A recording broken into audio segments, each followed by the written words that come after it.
అంటే మనుషుల యొక్క వస్త్రధారణలో మొదలుకుంటే, తినే ఆహార పదార్థాలు మొదలుకుంటే, వ్యవసాయ రంగంలో మొదలుకుంటే, టెక్నాలజీలో మొదలుకుంటే, సమస్త విషయంలో మనిషి అన్నిటిలో మార్పు చెందుతూ వచ్చాడు. అంతేకాదు కాలము కూడా మారుతూ వచ్చింది. మారింది గనకనే వాళ్ళ నూతన సంవత్సరం అని మనము చెబుతున్నాం.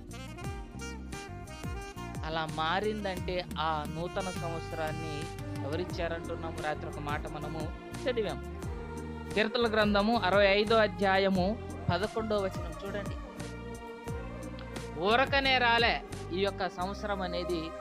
దేవుడు తన కష్టం చేత ఈ సంవత్సరాన్ని మనకు ప్రసాదించాడు. సంవత్సరమును నీ దయా కిరీటమును ధరింపజేసి ఉన్నావు అన్నాడండి. సంవత్సరాన్ని ఎవరు ఇచ్చాడు? దేవుని దయ వలన మనకి ఇవ్వబడింది ఈ సంవత్సరం.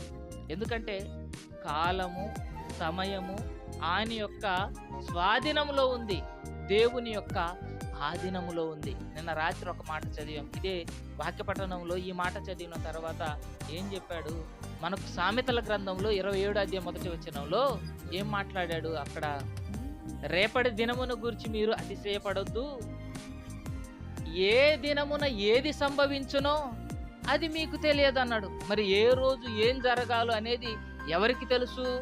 దేవునికి తెలుసు. ఆయనకే ఎందుకు తెలుసు? కాలాన్ని నడిపించేది ఆయన గనక. తండ్రులేమి, కుమారులేమి, పిల్లలేమి అందరూ కూడా నా వశంలో ఉన్నారు అన్నాడు. అంటే దేవుని వశంలో ఎవరున్నారు? మనమందరం కూడా ఆయన వశంలోనే ఉన్నాం. మనం చచ్చిపోవాలంటే, ఈ భూమి నుండి వెళ్ళిపోవాలంటే, మట్టిలో కలిసిపోవాలంటే ఆయన యొక్క సెలవు ఉండాలి. అలాగనే ఒక రోజుకి మనము దాటి వెళ్ళాలి అంటే, ఈ రోజు నుండి మరొక రోజుకు మనం వెళ్ళాలి అంటే ఎవరివ్వాలి? ఆయనే ఇవ్వాలి, ఆయనే ప్రసాదించాలి. సంవత్సరం అంతా మనల్ని కాపాడి నూతన సంవత్సరంలోనికి అడుగు పెట్టించాడంటే ఆయన దయా. అంతే తప్ప మన నుండి ఏమీ అవ్వదు. రేపేమి సంభవిస్తుందో అది మీకు తెలియదన్నప్పుడు మనము నిమిత్త మాత్రులమే, మనకు అసలు ఏమీ తెలియదు. అలాంటి మనల్ని దేవుడు ప్రేమించి నూతన సంవత్సరంలోనికి నడిపించి నూతన సంవత్సరాన్ని మరలా మనకు దయా కిరీటముగా మనకు